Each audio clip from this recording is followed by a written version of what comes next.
क्या आपको पता है कि फिजिकल एक्सरसाइज सिर्फ योगा का एक बहुत छोटा सा एस्पेक्ट है।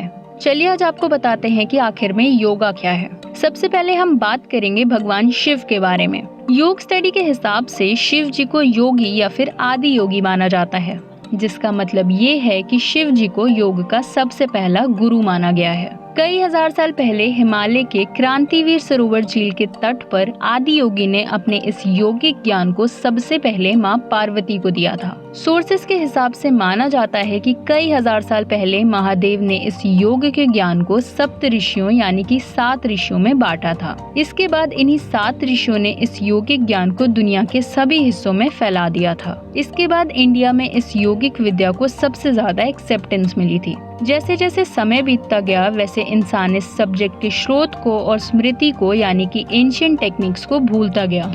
इसके बाद द्वापर युग में शेषनाग के अवतार ने जन्म लिया, जो कि ऋषि पतंजलि थे। इन्होंने क्रिया योग की शुरुआत की, जिसमें से हाथ योग, जो कि एक बड़ा जाना माना योग है, वो इसका हिस्सा बनाया गया। लगभग 5000 साल पहले इंडस वैली सिविलाइजेशन के समय पर कुछ सील्स मिले थे, जिससे क्लियर इंडिकेशन हुआ कि सप्त ऋषियों के फैलाए गए योगिक विद्या दुनिया भर में फैली हुई है। इसके बाद योगा को हमारे होली स्क्रिप्चर्स में, वेदास में, उपनिषद और भागवत गीता में भी मेंशन किया गया।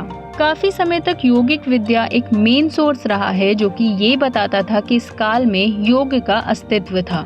इसके बाद वैदिक काल में सूर्य का बहुत ज्यादा महत्व था, जिससे सूर्य नमस्कार की उत्पत्ति भी हुई थी।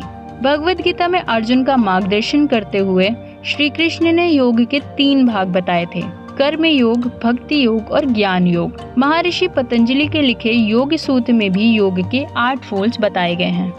फिर ऋषि तोतापुरी और रामकृष्ण परमहंस जैसे योगी आए, जिन्होंने इस योग के ज्ञान को और आगे बढ़ाया था। 20th सेंचुरी में स्वामी विवेकानंद ने अपने शिकागो भाषण में पूरी दुनिया को भारतीय योग परंपरा के बारे में बताया, जिससे दुनिया न सिर्फ योग के महत्व को समझी थी बल्कि उसको अपनाई भी थी। इसके अलावा 21st सेंचुरी में कई ज्ञानियों ने पूरे भारत में और पूरी दुनिया में योग की इम्पोर्टेंस को बताया था।